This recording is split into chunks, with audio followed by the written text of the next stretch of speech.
Remote viewing for a missing little girl. Many times I have used this remote viewing way in finding lost or suicidal youth, missing items, and more. This was written to me by my friend, also named Sue, who wrote me as well of her horse, Studley, showing me a wound. In a recap of our many times, she writes, "One day I was at work and I thought of Sue. Our office routinely received missing persons posters the same as you would see posted in public places. I worked for a correctional services place at the time. One missing little girl, Tori Stafford's poster, came into our office and was posted. I told coworkers that I was going to take a copy home to show my friend. I explained that my friend had already helped police agencies find missing persons and worked on cold cases with success. I just had a feeling that Sue could help.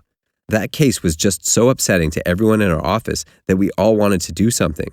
I was going to visit Sue that week and took the poster along and gave it to Sue. She didn't seem surprised at all by it. I thought maybe she was already getting some messages. Sue was pretty quiet. In fact, she was very quiet. A few days or maybe a week later, I spoke to Sue and asked if she had any messages or visions from the poster.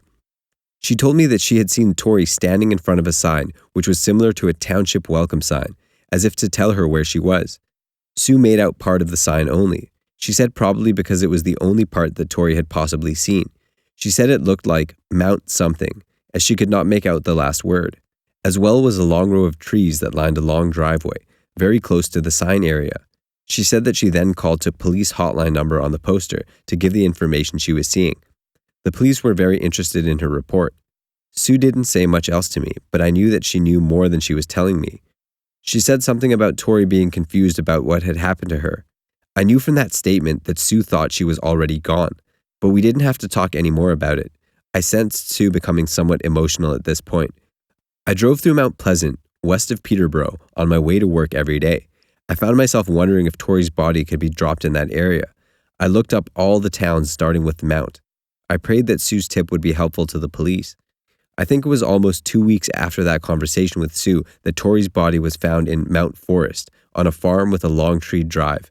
I just couldn't believe the news. Sue was right again. We were just so thankful she had been found. With the sad news, Sue went once again to pray for little Tori's spirit. It was so emotional for me, and of course, once you meet in spirit, you were always connected in love and support. Sometimes the people involved don't want to hear the messages as they are reeling in the loss. In using such methods, we must know our place. And that I have learned long ago. I will not cross that line. Working for the good in highest levels of respect and love, it goes on.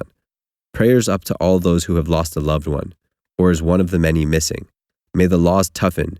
May our justice systems be purged of this resident evil and soon. Imagine how many lives could be saved, families healed, and societies mended. This I pray.